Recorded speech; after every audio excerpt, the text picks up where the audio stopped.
quien llega hoy de primero a esta cita, de esta ronda, de esta tanda, es el doctor Abelardo de la Espriella. Doctor de la Espriella, gracias por estar aquí en Noticias Caracol. Muchas gracias, María Alejandra, Juan Roberto, por esta invitación. Siempre es un placer estar aquí con ustedes en Caracol. Estábamos haciendo cuentas con María Alejandra. ¿Cuánto lleva ya de campaña? Llevo 7 meses. 7 meses. Han sido 7 meses intensos, frenéticos, maravillosos, porque he recorrido el país, me he encontrado con mis compatriotas, con el pueblo colombiano, y ese cariño y esa energía me recarga. Ayer me decían, porque ayer tuve 2 eventos, uno en Pitalito y otro en Fusagasugá, y venía de Ibagué el día anterior, y la gente me decía, oye, ¿cómo no te cansas? Te ves súper fresco y contento y tal, y le dije, mira, cuando uno recibe tanto cariño de la gente, no tiene derecho a cansarse. Y además porque tiene 47 años. Es que está joven. Está empezando este lleno de vida, como dicen las señoras. Este camino de todo el país, que es parte de la tarea obligada, obviamente, de todos los candidatos. En ese recorrido, ¿qué le ha sorprendido de Colombia? ¿Qué zona, qué región le ha sorprendido porque no la conocía? Porque ha descubierto cosas que quizá usted no se imaginaba. No, yo conozco todo el país. Hace muchos años no he podido volver a muchas regiones por el tema de la inseguridad. Y ese es uno de los ejes fundamentales de mi programa y, por supuesto, de mi obra de gobierno, la seguridad. Y regresar a tantos lugares a los que había ido cuando era un muchacho en la universidad, de verdad que es lo que más disfruto. Recientemente estuve en Aquitania, en el departamento de Boyacá, que yo había ido con una novia de la época en la universidad, nos habíamos ido por carro, y esta vez llegué por helicóptero a Aquitania y vi la laguna de Tota, que es una cosa absolutamente precioso, impresionante. Ahora llena ya de cebolla, ¿no? Sí, una hermosura, pero un lugar absolutamente extraordinario. Y compartir ahí con todas esas mujeres, con la gente, fue maravilloso. Pero sin duda, reencontrarse con el país, ir a lugares a los que tenía años de no ir, me renueva la esperanza y me hace pensar que tenemos, como siempre lo he creído, pero lo renuevo ahora, tenemos todo para ser un país milagro. Tenemos 2 mares que nos abrazan, tenemos picos nevados, desiertos, fuentes hídricas inagotables, empezando por el gran río Magdalena. Tenemos selva tropical, todos los pisos térmicos, los mejores productos del campo. Es impresionante la riqueza natural que tiene Colombia. Y lo más grande es su gente, que a pesar de la adversidad sale adelante, trabaja y quiere echar hacia adelante para sacar a su familia y para responder por los suyos. Es impresionante. Si nosotros podemos cohesionar la sociedad, si nosotros entendemos que podemos ser un país milagro, entre todos creo que podemos llevar a Colombia al lugar de grandeza que se merece. Doctor de la Espriella, en esa misma onda de lo que le pregunta María Alejandra, de los recorridos, la campaña, 7 meses, ¿qué percibe de la gente hoy, cuando habla en Cúcuta, en Boyacá, en Bogotá? ¿Qué perciben? ¿Qué le dicen a usted de cómo está el país? Juan Roberto, lo primero es que la gente está muy preocupada, pero hay fervor y hay entusiasmo con mi candidatura, con el tigre, como me dice la gente en la calle. ¿Cómo usted se puso? No, no me lo puse yo. No, mentiras, dice usted que ellos empezaron a decirle, claro, en las ustedes redes, lo retomaron. En las redes empezaron a decir, de la Espriella es el tigre, de la Espriella es el tigre, y nosotros automáticamente lo retomamos, porque esta es una candidatura que ha hecho la alianza con quien debe hacerse, que es con el pueblo colombiano. Bueno, pero y por eso hay una conexión ahí. Entonces yo siento que la gente está muy preocupada, pero hay mucha esperanza, hay mucho patriotismo y ganas de trabajar para sacar el país adelante, que es lo que corresponde. Queríamos arrancar. Aquí tenemos una lista. Preocupación, pero hay fervor. Sí, hay una lista de temas, doctor de la Espriella, pero lo que usted diga, señor director. Hombre, mire, hay un tema que lo mencionaban Nicolás y Daniel hace instantes, que es el caso del niño Kevin, sí, el terrible. Niño que murió, y más allá de la polémica, de lo que respondió el ministro de Salud, de lo que respondió el presidente, está de por medio el tema de la salud en Colombia. Y queríamos con María Alejandra, decíamos, preparando el cuestionario, el país que usted tiene en la cabeza, ¿por qué no arrancamos con el sistema de salud? Sí, claro. ¿Cómo lo tiene planeado? Claro, Juan Roberto, lo primero que hay que decir es que más allá de una crisis del sistema de salud, es una crisis humanitaria, porque la gente se está muriendo en los bordillos de los hospitales sin recibir atención médica. A los enfermos no le llegan sus medicinas y los médicos y personal hospitalario y clínico no reciben su paga. Es un verdadero desastre. Entonces, fíjate, cuando una persona está accidentada y llega a urgencias, lo primero que hay que hacer si tiene un trauma múltiple es estabilizar a ese paciente. Yo propongo que estabilicemos al sistema de salud. ¿Cómo se puede estabilizar el sistema de salud? Se puede hacer en 90 días. Acuérdense que yo vengo de la empresa privada y esto aquí es con términos y con cumplimiento. ¿Cómo en 90 días uno lo hace? Claro, porque tú en 90 días con 10 billones de pesos. El problema financiero del sistema de salud supera los 35 billones de pesos según algunas cuentas, porque ese es un dato que tampoco se tiene claro. Es tal el desorden que nadie sabe a ciencia cierta cuál es el problema financiero. Y me cuentas. Y entonces son 35 billones, pongámosle, pero yo con 10 logro estabilizar el sistema. ¿Para qué? Con esos 10 billones de pesos que voy a sacar del ADRES, del presupuesto general de la nación, o con la emisión de bonos, voy a estabilizar el sistema. ¿Para qué? Para pagar los tratamientos que no se están dando y para que niños como Kevin no mueran por falta de atención. 2, para entregar los medicamentos a las personas que no están recibiendo esos medicamentos. Y por supuesto para pagarle a esos héroes que son nuestros médicos y nuestro personal hospitalario. Con esos 10 billones yo estabilizo y lo pongo a funcionar. Luego tengo que ir a buscar los otros 25. Pero fíjate, todo el mundo habla de la causa final, que es la causa financiera, el gran problema. A mí me gusta ver las cosas de manera transversal y creo que la filosofía es muy buena para eso. Es decir, hay que irse a las causas primeras de las cosas. En realidad el problema del sistema de salud es que no tenemos una política pública clara con respecto a la alimentación adecuada para nuestros niños y jóvenes. No tenemos una política clara sobre el deporte, que hay que volverlo una política de Estado. Y además de eso tenemos un grado de accidentalidad grandísimo en las motocicletas. Entonces, ¿qué propongo yo? Pensando a futuro, una política pública que permita que los niños se alimenten correctamente y que el deporte sea absolutamente necesario. Eso evita que esos niños y jóvenes de hoy sean en el futuro una carga para el sistema de salud.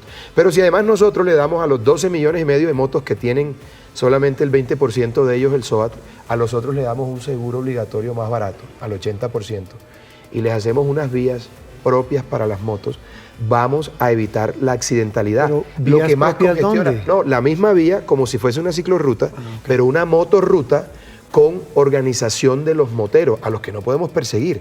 Pero si nosotros organizamos a los moteros y le damos un SOAT, vamos a descongestionar el sistema de salud, porque el mayor número de accidentes que atiende el sistema es precisamente el de los moteros.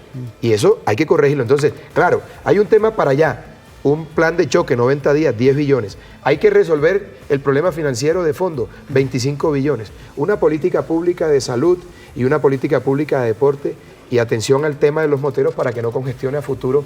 Pero además de todo lo anterior, es absolutamente fundamental sentar en la mesa a todos los que intervienen en esta ecuación, que son los usuarios, los prestadores, los aseguradores, los organismos del Estado. ¿Qué pasa con las EPS intervenidas, y además de eso, por supuesto también las EPS. Entonces yo soy capaz de sentarme y buscar una decisión de fondo que cierre el tema financiero, negociando las deudas y echando para adelante. No teníamos el mejor sistema de salud, pero teníamos uno de los mejores del mundo. Hay que devolver todo el daño que se ha hecho, es decir, retrotraer todo ese desastre a punta de decretos, mejorar lo que había y llevar a nuestro sistema de salud a que sea un sistema de salud de talla mundial como se lo merece las EPS el pueblo colombiano. Intervenidas. Es que las EPS, mira, cuando uno está afuera, la gente piensa que todos los colombianos tenemos que ver con Pablo Escobar. En algún momento de la vida fue así y todavía en algunos países. Sí. Decir que todas las EPS son malas es tanto como decir que todos los colombianos tenemos que ver con el narcotráfico, por el simple hecho de ser colombianos.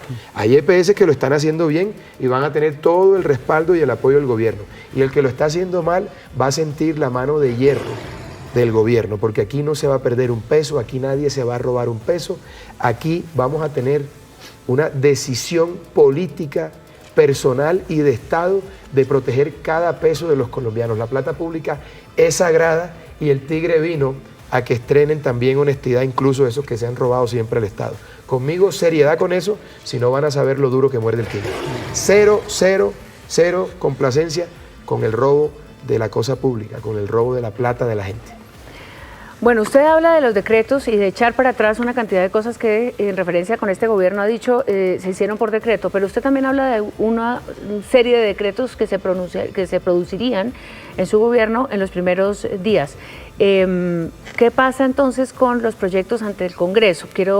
Me gustaría que pudiéramos hablar de cuáles son esos 5 proyectos principales que usted presentaría al Congreso para no ser un presidente única y exclusivamente, digamos, de decretos, porque eso también es una figura, digamos, que se está tratando de gestionar un poco para ser más eficiente el Estado, pero que no deja de ser problemática en función del equilibrio de poderes. Y súmele, María Alejandra, que es que hay una relación indisoluble con el Congreso. Sí, no, es decir, pero fíjense, yo una soy relación un hombre, de Estado. ¿Esto de la salud, por ejemplo, pasaría por algún tiempo para algún tipo de proyecto en el Congreso? Es que tú puedes tomar muchas de las decisiones vía decreto para enmendar lo que ya se hizo. Y a eso no hay que tenerle miedo, porque el Estado de Derecho determina claramente la Constitución y la ley que se pueden tomar estas decisiones vía decreto. Es decir, un funcionario público no puede hacer nada que la ley no le diga expresamente que puede hacer.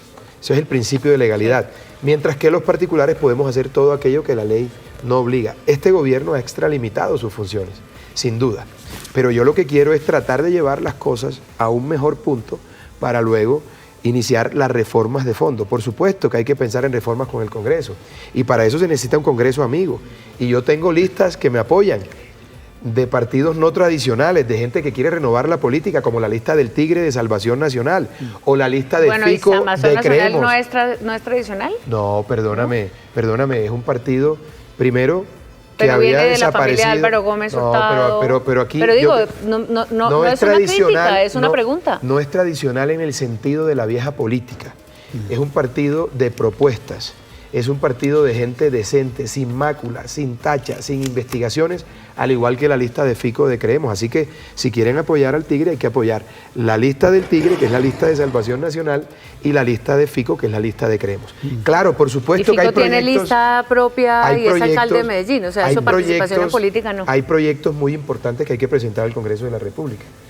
Y se hará tan pronto, por supuesto, con la ayuda de Dios y del pueblo colombiano, llegue a la presidencia de la República. Pero aquí necesitamos una reforma tributaria no para subir impuestos. A mí no me gusta hablar de reforma tributaria, sino de ley tributaria.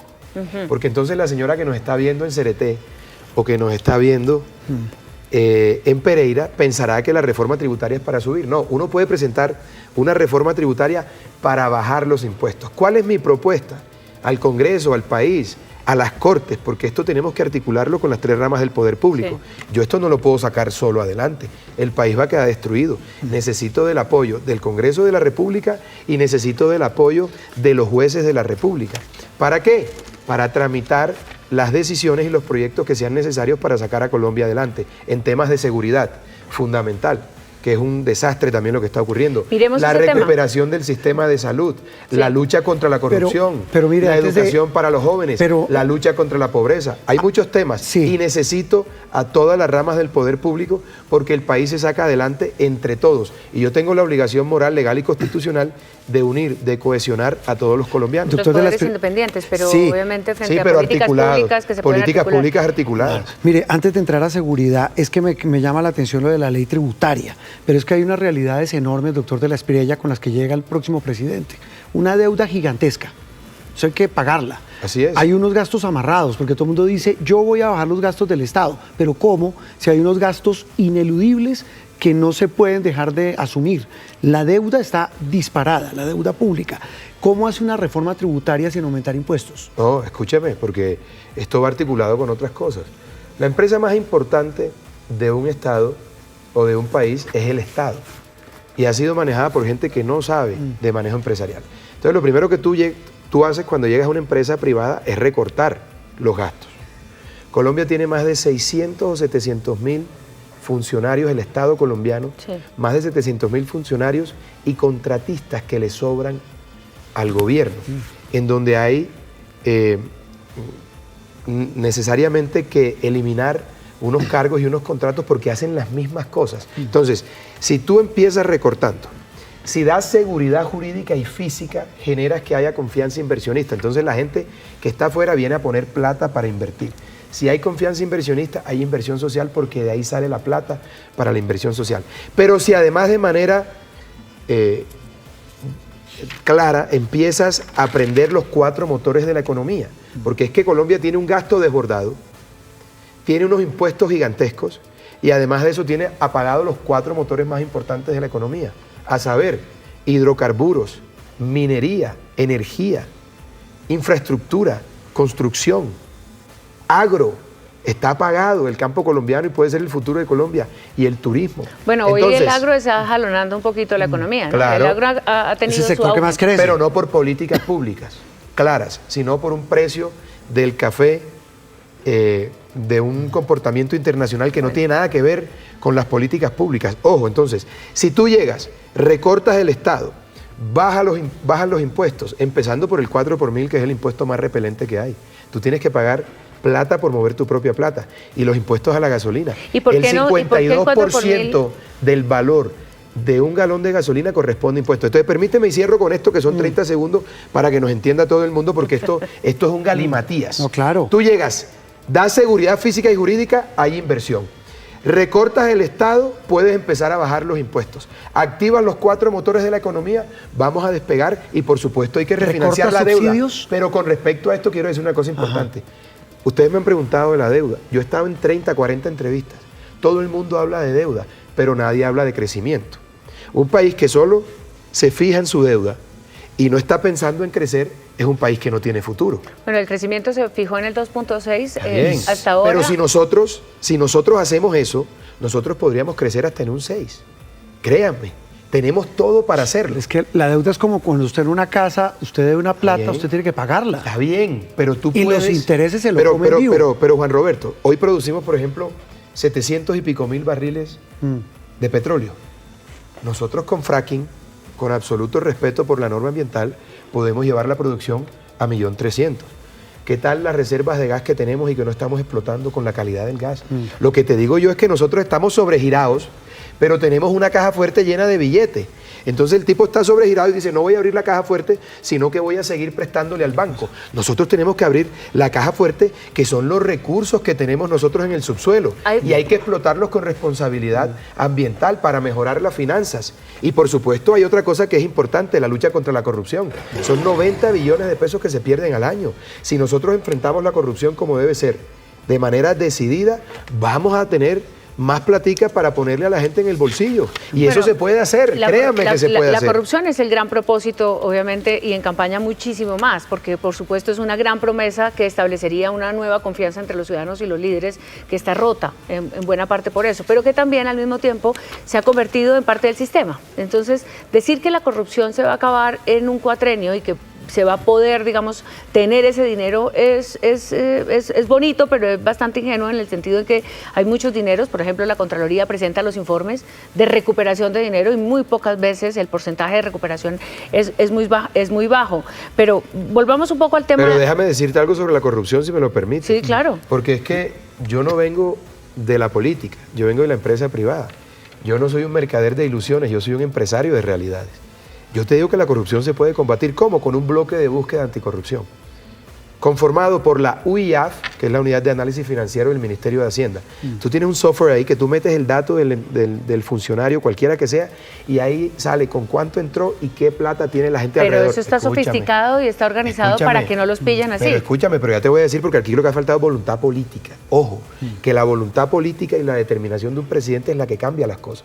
Por eso es un líder, porque guía al país por el camino correcto. Entonces, UIAF, Inteligencia de la Policía, Inteligencia del Ejército, Contraloría, Fiscalía y Procuraduría y Cooperación Internacional. ¿Y qué le propongo yo al país? Que sea el presidente de la República quien dirija ese bloque de búsqueda. A ver si me van a echar cuento a mí y me van a engavetar los expedientes.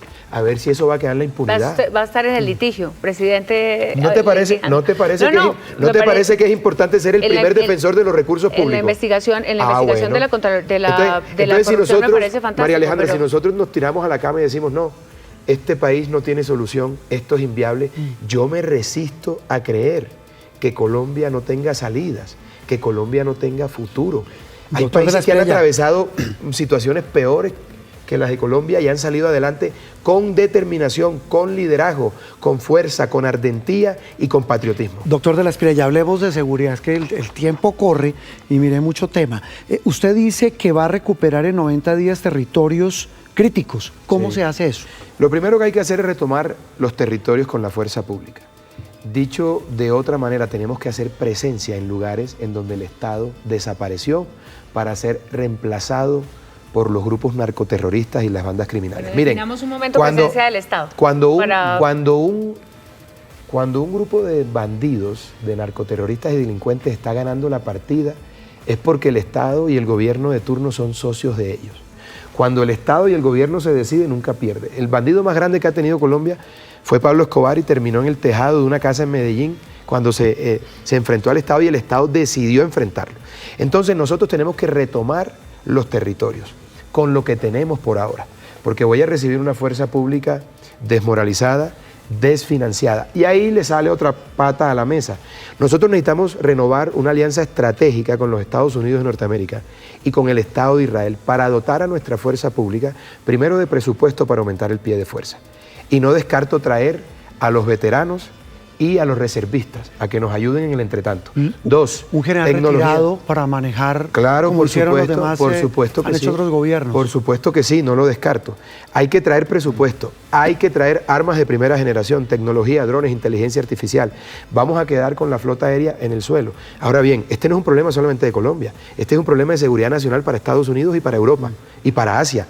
Colombia produce, para América Latina, ¿no? Sí, está bien, para todo el hemisferio, sí, por supuesto, porque Colombia produce el 70% de la cocaína del mundo. Pero, entonces, todos esos países tienen que poner plata en la solución de un problema que no solamente es de los colombianos, y yo tengo un plan perfectamente claro para proponerle a Estados Unidos y a Israel que eso se active desde el primer momento en que yo llegue al gobierno. Hablemos de la presencia, Juan Roberto, porque cuando se habla de presencia del Estado, entonces todo indica que es la fuerza pública. No, también lo social. Por eso, pero entonces esa social. presencia del Estado se le ha prometido mucho a las regiones. Sí. Uno. Y sabe Dos, que, doctor, todos los gobiernos el desarrollo lo anuncian. territorial Pero es que yo no he es el que ha gobernado, dicho. mis queridos amigos, déjenme, yo no he gobernado, yo no puedo responder por lo que no han hecho otros. Claro, pero tampoco Yo voy a es- responder por mis palabras y por mis actos. ¿Y cómo hace que sea distinto a lo que han prometido los otros? Porque yo no soy de la rosca política, no estoy financiado por los grandes grupos de poder, no estoy financiado por los grandes conglomerados económicos, no pertenezco a la casta, no he tenido un cargo público, vengo del sector privado, he sido exitoso en lo que he hecho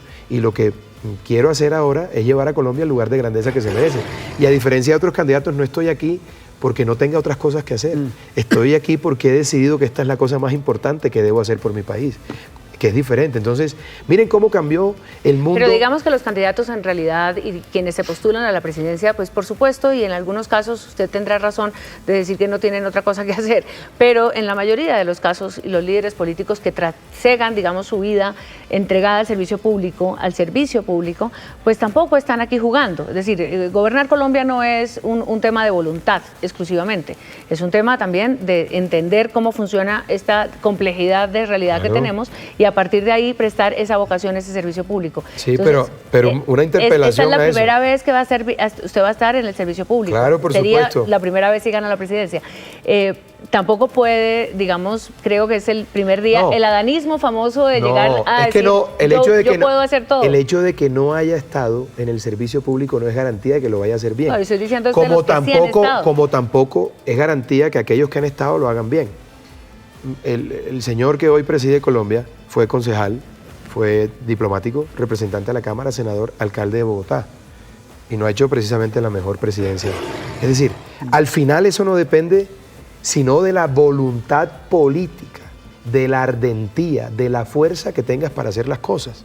Porque el presidente en Colombia tiene mucho poder, y si lo enfocas para hacer las cosas bien y lo articulas con las otras ramas del poder público, con respeto por la independencia, sobre la base de acuerdos ante principios y valores fundacionales, no de politiquería y contratos. Y además de eso, articulas con la sociedad, con los gremios, con los empresarios, la solución de los problemas. Yo tengo unas soluciones para la vivienda, para la pobreza, para el hambre, y en ella participan los empresarios, participan la sociedad civil. Es decir, es que un país no se construye no se construye solo, este país se construye como sociedad, pero se requiere un liderazgo claro que tenga la voluntad política Abelardo, para hacer lo que el país necesita que se haga sin cálculo distinto a la conveniencia de lo que el pueblo colombiano necesita. Bueno, 30 minutos, ¿no? Llevamos 30 minutos. Pero miremos los números, porque si el rating está malo, despídame. No, si no, está no tiene bueno, nada que ver con el si rating. está bueno. La Es que información es para el los tema no es de ciudadanos. rating, sino sabe que No, de temas. pero también, porque No, estamos pero- dando información buena, No. con rating mejor, imposible, Mire, mejor se daña. Doctor de las Piedras, usted es una figura y hablemos de mitos y de talante, como siempre decimos aquí con María Alejandra. Usted es una persona frentera, usted dice, yo soy frentera, sus contradictores le dicen controvertido. ¿Usted cómo garantiza que las personas que han sido clientes suyas no van a recibir beneficios en un eventual gobierno suyo? ¿Va a firmar algún tipo de compromiso de impedimentos? Pero es que están planteados. Es decir, además habría que verlo en cada caso particular, eso no se puede decir de manera general. Y yo, por supuesto, yo soy un hombre de leyes, yo soy un hombre que respeta el Estado de Derecho. Yo creo en lo que dijeron nuestros padres fundadores, y ahí está toda la filosofía de lo que tenemos que defender los colombianos. Bolívar dijo libertad y orden. El general Santander dijo imperio de la ley. Yo me sujeto a eso. Yo no voy a cambiar la Constitución, no me voy a reelegir, yo voy a respetar la independencia de los jueces, voy a respetar al periodismo independiente, voy a respetar y a apoyar a los empresarios y voy a traer acá incluso a los que no voten por mí en estas elecciones. Incluso a los que muestren sus sombras, se lo pregunto porque No todos pasa los seres nada. humanos tienen luces. No y pasa sombras. nada, pero es que lo Juan vimos muy Roberto, molesto cuando le sacaron algunas pero yo cosas. no he botado la piedra con nadie. Si tú has visto, yo he estado tranquilo. Nadie puede decir que en esta campaña que yo he maltratado a nadie, que he dicho unas cosas y me he defendido, pero lo he hecho en el mejor tono. Lo que hay para decir sobre mí es sobre mi ejercicio profesional. Y si eso es lo que tienen que decir, no tienen que decir nada, porque es tan válida la actuación de un abogado que cuando tú no tienes plata para pagarlo, el Estado te lo asigna. Es tan válida que está reconocida por la Constitución y la ley, el ejercicio del derecho y además por los tratados internacionales que hacen parte de nuestro bloque de constitucionalidad. Y miren este ejemplo tan bonito que de pronto a la gente se le olvida. Tuvimos ya un presidente penalista, el presidente Concha, fue un gran penalista conservador. Y el otro que íbamos a tener lo asesinaron, Jorge Eliezer Gaitán, saliendo de la defensa de un pleito, de un militar que asesinó a un periodista. Y acababan de absolverlo por una tesis del doctor Gaitán. Y llegando a su oficina, lo asesinan. Entonces yo en 22 años de ejercicio profesional no tengo ni sanción penal ni disciplinaria. Yo entiendo que inventen cosas, me han sacado cuentos de todo tipo. Yo no tengo problemas con eso. Yo sigo hacia adelante. Aquí lo importante es Colombia. Y tengo claridad que si yo me dejo molestar o si me dejo afectar por esos ataques, no tengo ni la madurez ni la inteligencia emocional para sentarme en el solio de Bolívar y yo voy a hacer lo que hay que hacer en el marco de la Constitución y la ley y voy a hacer sentir orgullosos a mis compatriotas de apoyar al Hablemos tigre. un poco de lo que usted dice sobre unir al país. Ha dicho, tengo el deber moral de unirlo, soy la persona capaz de unirlo. Para unirlo, usted tiene que hacer un diagnóstico, de alguna manera, de las divisiones y de las fragmentaciones. Total. Entonces, empecemos por ahí. ¿Qué es lo que está fragmentado en Colombia? ¿Esto es una fragmentación social, económica, es una fragmentación ideológica? Porque aquí el gran reto, Todas las anteriores. el gran reto justamente va a ser esa construcción que usted dice, que va a dar confianza. Sí pasa por el tono, estamos hablando en el mundo de un discurso de odio, estamos hablando en el mundo de una polarización muy fuerte que resulta a veces conveniente para hacer política, para hacer campaña, para exacerbar los ánimos y llevar a la gente a votar con un estado de ánimo X o Y. ¿Cuál es esa fragmentación y por qué sí puede ser usted la bisagra y quizá no quien meta un poquito el dedo en la herida? Yo no tengo problema en decir las cosas como son y quiero ser completamente claro. Yo en esta campaña he presentado propuestas al país. Yo no me he detenido con el ataque personal, no me he centrado en la descalificación de otros. Yo estoy vendiendo mi panela, que los demás vendan su panela. De eso se trata el mercado libre de la democracia. Yo soy respetuoso de eso. Como respetuoso soy de aquellos que votan por Cepeda. Yo sería incapaz de maltratar o de gritar a alguien en la calle porque va a votar por Cepeda. Mismo? Yo no tengo problema, lo he invitado a debatir, aprovecho los micrófonos de Caracol.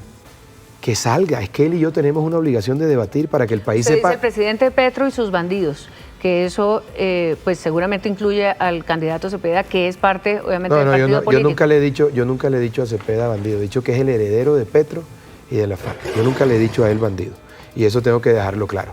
Lo cierto es que él tiene la obligación, de sentarse conmigo a debatir.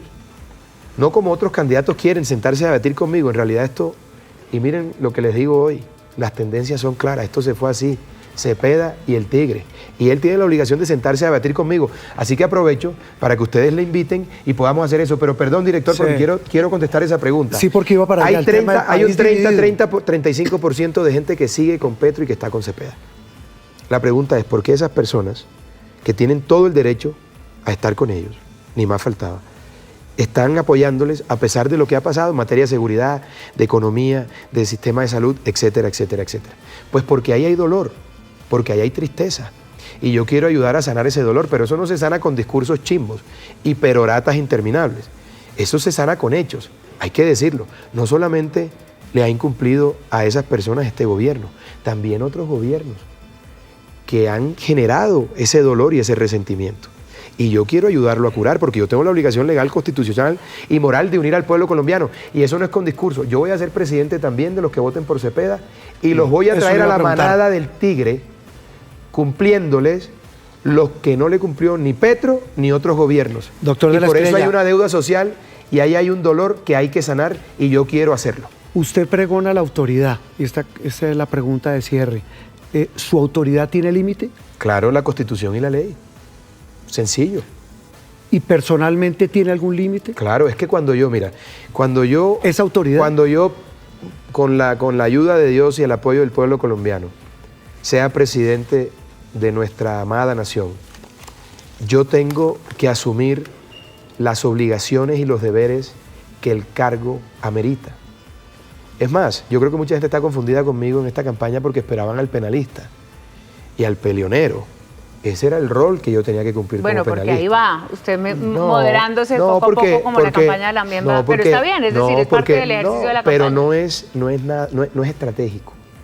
Es una convicción profunda en que tengo que ser responsable en lo que digo, cómo lo digo, porque yo estoy aspirando a la presidencia de la República. Pero usted, por ejemplo, yo no puedo generar división. Oiga, se me queda. Yo no puedo generar odio y división. Yo tengo que generar unión y cohesión, incluyendo a aquellos que no están conmigo. Entonces yo tengo que ser responsable. Es más, yo les digo una cosa. Esta es la versión que más me gusta de mí. Yo escuché toda la vida que la política sacaba lo peor de la gente y de mí ha sacado lo mejor. Doctor de la Estrella, venga, yo me siento en mi mejor momento. Una cosa final sobre las consultas que estuvieron aquí los precandidatos la semana pasada. El 9 de marzo, ¿usted se va a sentar con quien gane esa consulta de la gran consulta por Colombia? Yo no tengo ningún problema. Si es Paloma Valencia y saca 3 millones de votos, ¿cuál sería esa charla? Yo no tengo problema. Me encontré con ella en Riohacha, en la celebración del Día de la Virgen de los Remedios, y le dije, Paloma, estoy listo a sentarme contigo cuando quieras. ¿Y qué le dijo? Claro, hablamos. ¿Y si es Vicky Dávila? Ningún problema con Vicky, no tengo sino respeto y afecto por ella. Mira, lo importante no son las cosas que han dicho contra mí. Lo importante no es lo que piense yo de ella. Claro, pero sentarse para qué. Colombia. ¿Para qué se sientan? No, pero es que, a ver, es que tienen que tener claro una realidad jurídica. Por ejemplo, porque mucha gente ha dicho que se vaya de vicepresidente de la Espriella quien resulte ganador de la consulta. Es un imposible jurídico. Van a la primera vuelta. Esa persona tiene que ir a la primera vuelta. Sí. Entonces yo...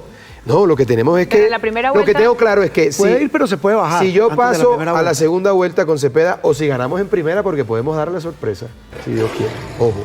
Y a eso invito al pueblo colombiano. Voten por el Tigre de un solo chancletazo y así se va todo el mundo a ver el Mundial tranquilo. De un solo chancletazo me están diciendo que llevamos 38 minutos. Doctor Abelardo, un gusto. Gracias. Como siempre, ¿verdad? Miren, siempre es un placer para mí. Todo el respeto para el periodismo serio como el de ustedes. Conmigo no hay cartas tapadas. Si uno está aspirando a la presidencia de la República, tiene que estar dispuesto al escrutinio. Yo eso lo respeto. Lo que no me gusta es la mentira. Me han inventado de cuanta vaina, pero no pasa nada. Dios proveerá. Yo voy hacia adelante como un caballo cochero, con un objetivo claro que es salvar y reconstruir a Colombia, porque cuando la patria atraviesa sus horas más oscuras, prepárense. sus buenos hijos tenemos que estar Prepárense que lo que viene. No. firme por la patria. Ay, casi te vi la manito que la No, querías no, hacer. no me ¿Viste? coja la Se te mano fue el para impulso hacer- así, no te preocupes. Aquí eres bienvenida también. No, yo soy periodista, con lo cual Los no tengo periodistas que también tener a son ciudadanos. Todos los periodistas candidatos por también igual. son Pero no ciudadanos. podemos dejar Pero no Y podemos cuando se nuestras enfrenten, tendencias. y cuando se enfrenten allá al Tarejetón, Eso es otra cosa, y esté sí, pero- Cepeda y esté el Tigre, ahí te vuelves ciudadana y estoy seguro Pero ahí que sí- vas a ser una patriota que va a escoger lo que más le conviene a Colombia. Una El cosa voto es una secreto. cosa y otra cosa es otra cosa, decía mi abuela. Claro, ¿quién dijo que no? Tu abuela tenía razón. Doctor de la Espiria, gracias por Habrá estar en tiempo Noticias para hablar de Caracol. aquí a la primera vuelta Total. muchas veces. Gracias. Sí, señor.